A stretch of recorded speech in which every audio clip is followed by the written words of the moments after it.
Shalom Lekulam.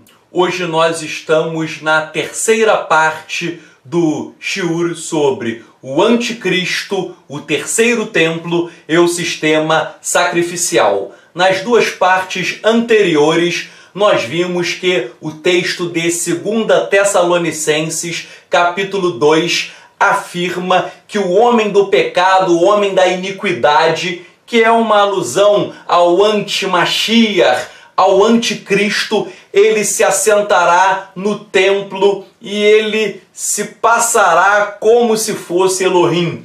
Ele buscará uma adoração para si próprio. E nós sabemos, e eu falei, que o templo está destruído. O segundo templo foi destruído pelos romanos no ano 70 da Era Comum e continua destruído, mas existe em Israel o Instituto do Templo que quer reconstruir este templo, e nós vimos que quando esse templo for reconstruído, isso abrirá portas para a manifestação do anti-Mashiach, do anticristo, para se cumprir o texto de 2 Tessalonicenses capítulo 2. Uma pessoa me mandou uma mensagem e falou: Tzadok, o templo não será reconstruído. Algum dia ele será reconstruído, porque para se cumprir 2 Tessalonicenses capítulo 2, tal como profetizou o Rabino Shaul, conhecido como Paulo. Pois bem, nós vimos ainda que esse templo ele será ilegítimo, ele não conta com a aprovação do Eterno, pois ele será um templo construído por mãos humanas. Quando o templo legítimo da era messiânica, muitas fontes rabínicas atestam que esse templo descerá dos céus. E depois eu falei também que o Eterno, ele nunca quis sacrifícios, ele instituiu a regra dos sacrifícios por uma concessão temporária, e várias fontes rabínicas afirmam que haveria um momento em que o Eterno iria colocar um fim ao sistema sacrificial. Eu citei Maimônides, citei Even Ezra, citei Radak, citei o Rabino Yitzhak Kook, citei o Midrash Rabbah, várias e várias fontes judaicas, e daí eu falei que no templo da era messiânica não existirão sacrifícios de animais, conforme atesta o próprio Rabino Yitzhak Kook. Haverá apenas o Corban de Minha, que é um Corban, uma oferta de farinha e azeite para agradecer ao Eterno, uma oferta de agradecimento. Agora, vejam só, eu falei que o templo da era messiânica não existirão sacrifícios de animais. E daí vem uma dúvida, porque no livro do profeta Yehezkel, Ezequiel, há uma descrição do templo na era messiânica e são narrados sacrifícios de animais. E daí você pode achar que eu estou entrando em contradição. Você vai pensar o seguinte: o Tzadok Ben Derer disse que não existirão sacrifício de animais na era messiânica, disse isso pautado em diversos rabinos. Porém, Yehezkel, Ezequiel, fala do templo na era messiânica e ele narra diversos sacrifícios de animais. Então, como resolver essa suposta contradição? Vejam só, existem vários textos de Yehezkel, Ezequiel sobre sacrifícios, mas eu vou destacar apenas um, mas são vários. Por exemplo, Yehezkel, Ezequiel, capítulo 44, verso 15, está escrito: mas os sacerdotes levitas, os filhos de Tzadok, que cumpriram as prescrições do meu santuário, quando os filhos de Israel se extraviaram de mim, eles se chegarão a mim para me servirem e estarão diante de mim para me oferecerem a gordura e o sangue, diz Adonai Elohim. Então nesse texto está dizendo que os filhos de Tzadok, porque os filhos de Tzadok eles são de uma linhagem sacerdotal, porque Tzadok é Hakohen, o sacerdote Tzadok, ele foi o sumo sacerdote na época do rei Davi. E também na época do rei Shlomo, do rei Salomão. E os seus descendentes vão exercer no templo na era messiânica uma função especial, e aqui esse texto afirma que eles oferecerão gordura e sangue, ou seja, sacrifício de animais. Então esse texto diz que vai haver sacrifício de animais. Porém, você vê um outro texto, Yeshayahu, Isaías, capítulo 25, verso 8, ao falar sobre a era messiânica, diz Yeshayahu, Isaías: tragará a morte para sempre, tragará a morte para sempre, e assim enxugará Adonai Elohim as lágrimas de todos os rostos, e tirará de toda a terra o opróbrio do seu povo, porque Adonai falou. Então vejam só, há uma suposta contradição entre Yehezkel, Ezequiel e Yeshayahu, Isaías. Porque Ezequiel fala da gordura e do sangue, ou seja, existirão sacrifícios de animais. Porém, Isaías, nesse texto, ele fala que a morte será tragada para sempre, que é o que os rabinos dizem, que a morte será aniquilada, não existirá morte. Se não existirá morte, então não existirão os sacrifícios de animais. Então nós estamos aqui em uma aparente contradição de Pesuquim, de versos das Escrituras. Ezequiel fala da morte em relação ao sacrifício de animais, e Isaías fala que não haverá morte. Então, haverá morte ou não haverá morte? Como nós vamos resolver esta questão?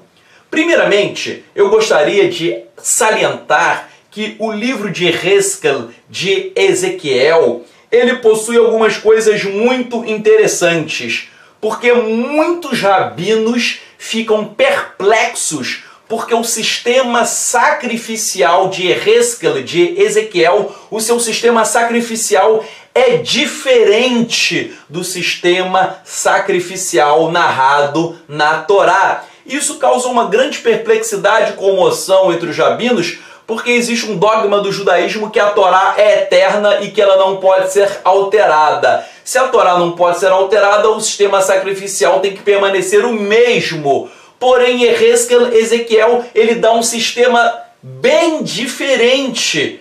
Um sistema que colide, que entra em choque em relação à Torá. Então, será que Yehezkel, Ezequiel, será que ele errou? Será que ele não profetizou corretamente?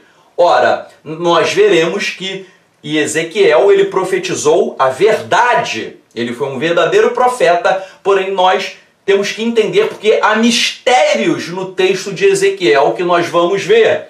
Um texto que causa perplexidade entre os rabinos, por exemplo, é o texto de Ezequiel 44:17, que ele diz assim: e será que, quando entrarem pelas portas do átrio interior, usarão vestes de linho, não se porá lã sobre elas, quando servirem nas portas do átrio interior dentro do templo. Então ele está falando que os sacerdotes, os Kohanim, eles usarão vestes de linho, mas está escrito, não se porá lã. E isso entra em contradição com a halachá judaica, por quê? Porque na Torá o Eterno proibiu shatnez, que é a mistura de linho com lã. O cidadão comum não podia usar linho com lã, por quê? Porque somente os coninhos sacerdotes, eles podiam sim usar lã com linho. Isso era uma exclusividade deles. Então, já que isso era um vestuário deles, o Bigdei Kohanim, as vestes sacerdotais, eles podiam usar lã com linho, mas o israelita comum, ele não podia. E a halachá fala que o avinet, o cinto do sacerdote, era feito de lã com linho. Mas aqui Ezequiel, então isso é Torá. Só que aqui Ezequiel fala que não haverá lã para se colocar na roupa.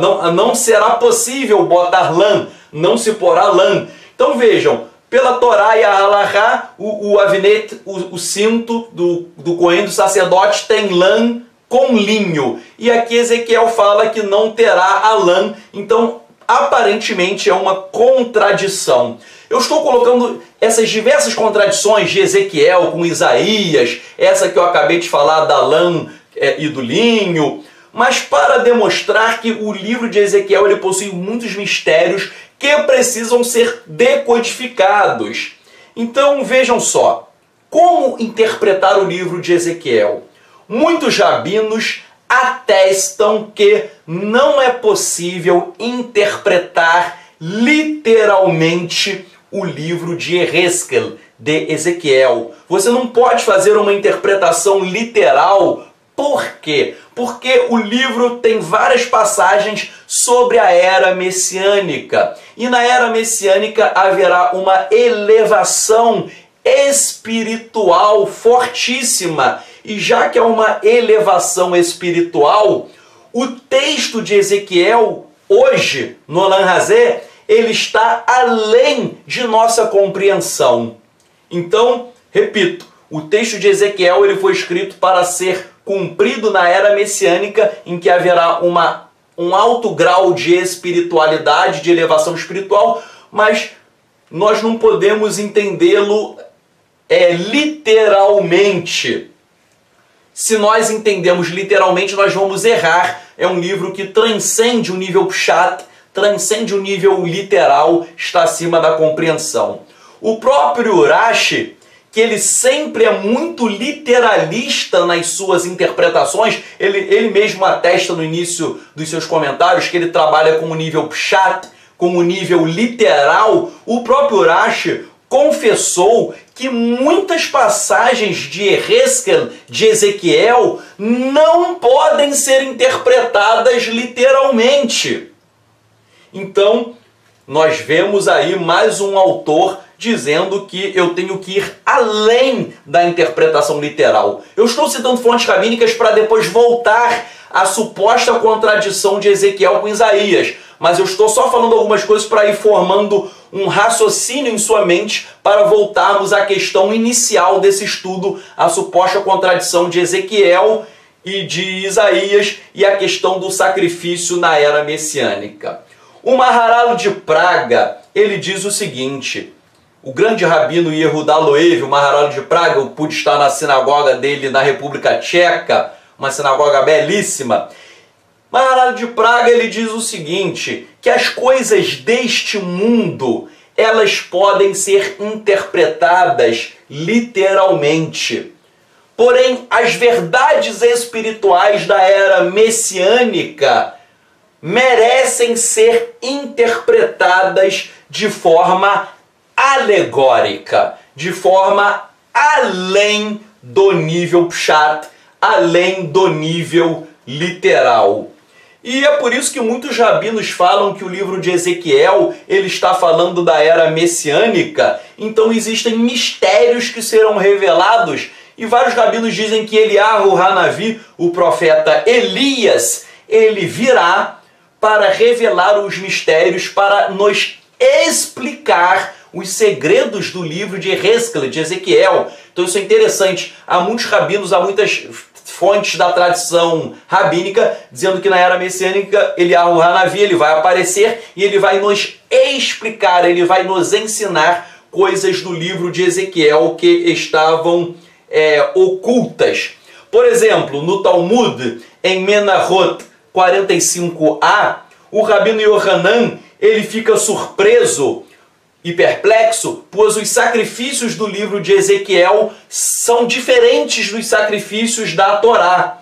E daí ele diz o seguinte, olha, essas discrepâncias, elas serão explicadas por Eliyahu Hanavi, pelo profeta Elias.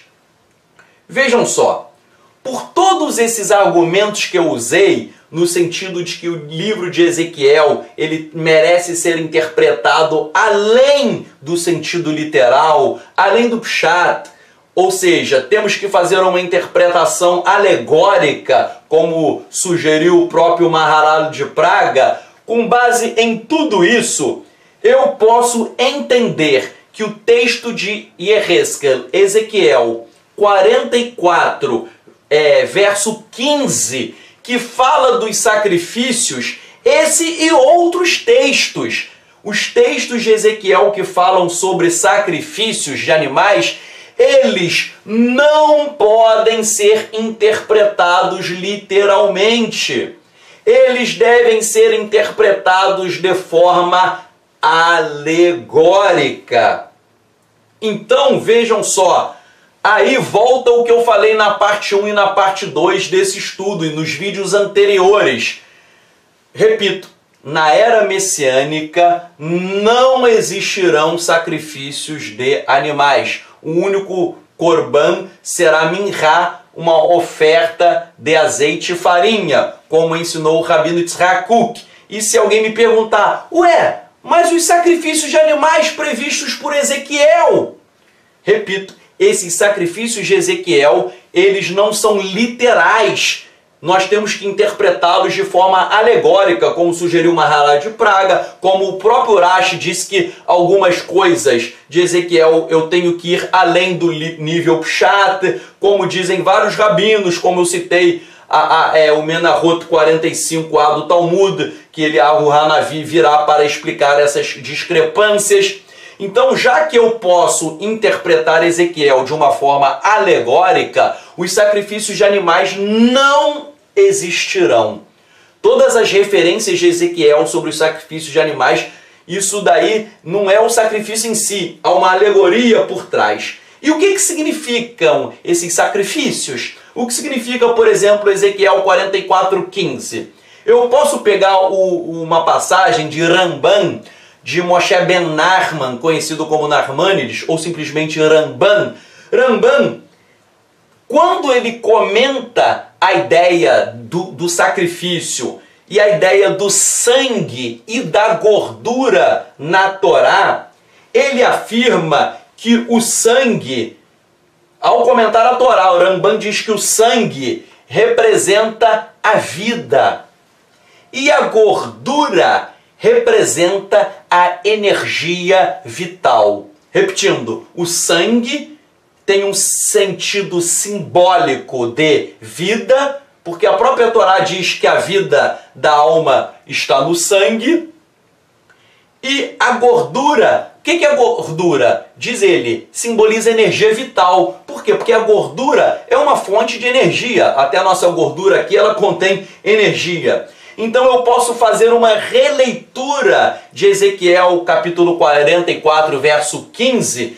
Eu vou fazer essa releitura que se aplica não só a esse passuk, a esse verso, mas se aplica a todo o sistema sacrificial de Ezequiel. Eu vou analisar esse texto, mas o raciocínio que eu estou tecendo se aplica a todo o livro de Ezequiel em relação aos sacrifícios na era messiânica, que não são sacrifícios de animais. Eu não posso interpretar de forma literal, mas sim de forma alegórica. Então eu vou ler Ezequiel 44, verso 15. Mas os sacerdotes levitas, os filhos de Tzadok, que cumpriram as prescrições do meu santuário, quando os filhos de Israel se extraviaram de mim, eles se chegarão a mim para me servirem e estarão diante de mim para me oferecerem gordura. Que gordura é essa? Não é uma gordura literal. Essa gordura significa energia vital. Ou seja, os sacerdotes, eles servirão ao Eterno com gordura, entre aspas, ou seja, com toda a energia vital deles, ou seja, com todo o coração, com toda a alma, com toda a força. Ou seja, eles serão, o que a Brit Hadashah fala, de servir ao Eterno como um sacrifício vivo. Você serve ao Eterno com toda a sua gordura, ou seja, com todo o seu ser, com toda a sua energia, com toda a sua vitalidade, todo o teu coração, toda a tua alma, toda a tua força.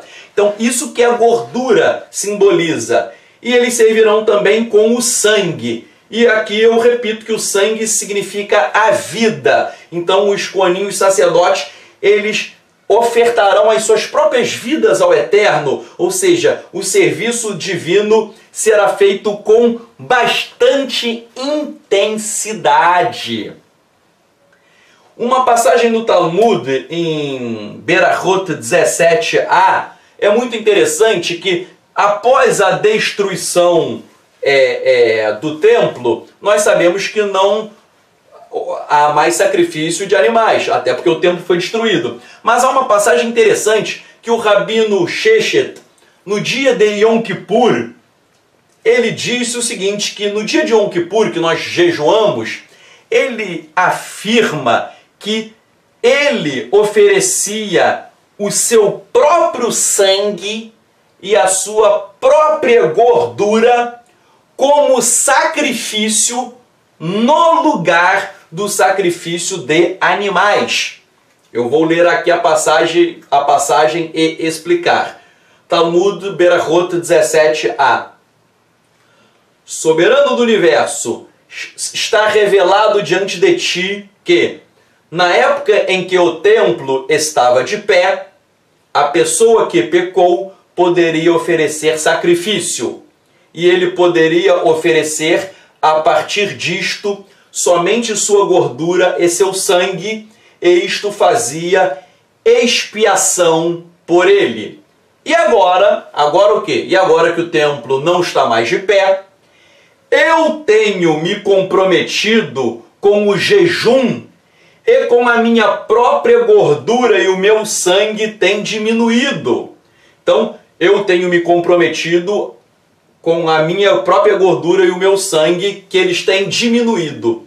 Que seja da tua vontade que minha gordura e o meu sangue, que estão diminuindo, sejam considerados como se eu os oferecessem diante de ti sobre o altar, e que tu possas me mostrar favor. O que o Rabino Sheshet está dizendo aqui é o seguinte: em Yom Kippur nós jejuamos. Quando nós jejuamos, nós afligimos o nosso corpo. Então ele diz que a nossa gordura no corpo diminui, a nossa quantidade de sangue também diminui por conta do jejum. E ele diz, já que não há templo, quando eu jejuo e a minha gordura corporal diminui, o meu sangue diminui, eu estou oferecendo a ti, Hashem, o meu sangue e a minha gordura. Então, eu posso pegar essa passagem e interpretá-la também, essa mesma ideia, na era messiânica. Na era messiânica, nós vamos oferecer o nosso sangue e a nossa gordura ao Eterno. O que significa oferecer o sangue e oferecer a gordura? Ramban Moshe Ben Nachman ensinou, e eu repito, falei e repito mais uma vez, que o sangue significa a energia vital. Desculpem, o sangue significa a vida e a gordura significa a energia vital. Ou seja, nós vamos oferecer ao Eterno todo o nosso ser. Nós iremos servi-lo com todo o nosso coração, com toda a nossa alma e com toda a nossa força. E isso, gente, você não tem que esperar chegar à era messiânica, não. Você tem o dever de fazer isso hoje. Sirva ao Eterno com intensidade. Cumpra as mitzvot com extrema alegria, com entusiasmo. É o que a Hassidut ensina, Hitlahavut, é entusiasmo na hora de cumprir a Torá, na hora de cumprir Shabat, de guardar Moedim, de guardar as festas do Eterno, de fazer Talmud Torá, de estudar a Torá. Nós temos que fazer tudo isso com muita energia, com disposição. Ânimo, ânimo, ânimo! Desperta, ó tu que dormes! Você tem que ter alegria, tem que ter entusiasmo. Estude a Torá muito. Pare de ver novela, televisão, ler jornal, coisas mundanas. Leia a Torá, estude a Brit Hadashah, faça cânticos de adoração ao Eterno. Tenha períodos de oração, gente. Muitas pessoas estão negligenciando os períodos de oração. Você tem que orar de manhã, de tarde, de noite.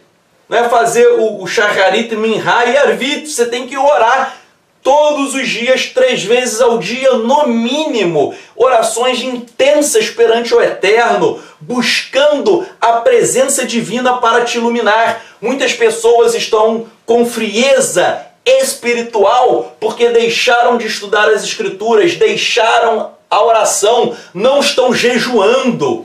O Didache, o pessoal chama de Didache, mas em grego se chama Didache, que é a doutrina dos emissários de Yeshua. É um livro com doutrinas dos emissários de Yeshua do primeiro século. Afirma o Didache que os discípulos de Yeshua jejuavam 2 vezes por semana. Jejuavam às quartas e às sextas-feiras. Ou seja, você jejua 24 horas no período da quarta e 24 horas de quinta para sexta até o Shabat. E daí você faz a refeição no Shabat só.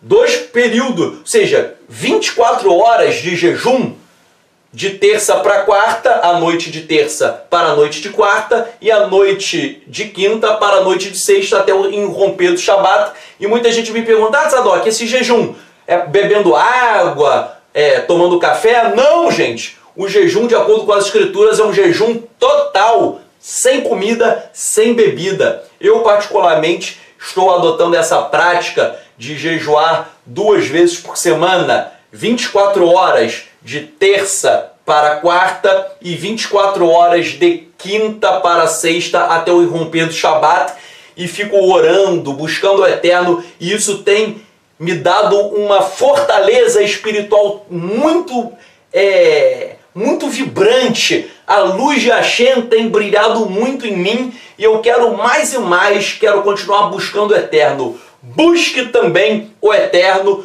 conforme eu falei. Na era messiânica não existirão sacrifício de animais. Se for erguido o terceiro templo pela mão do homem, e isso está prestes a acontecer, não sei quando, mas isso vai acontecer para se cumprir 2 Tessalonicenses capítulo 2. Esse templo humano que oferecerá sacrifício de animais, ele será ilegítimo, ilegal, e aí se manifestará o anti-Mashiach, o anticristo. Você tem que se consagrar ao Eterno, pois o anticristo vai enganar muita gente.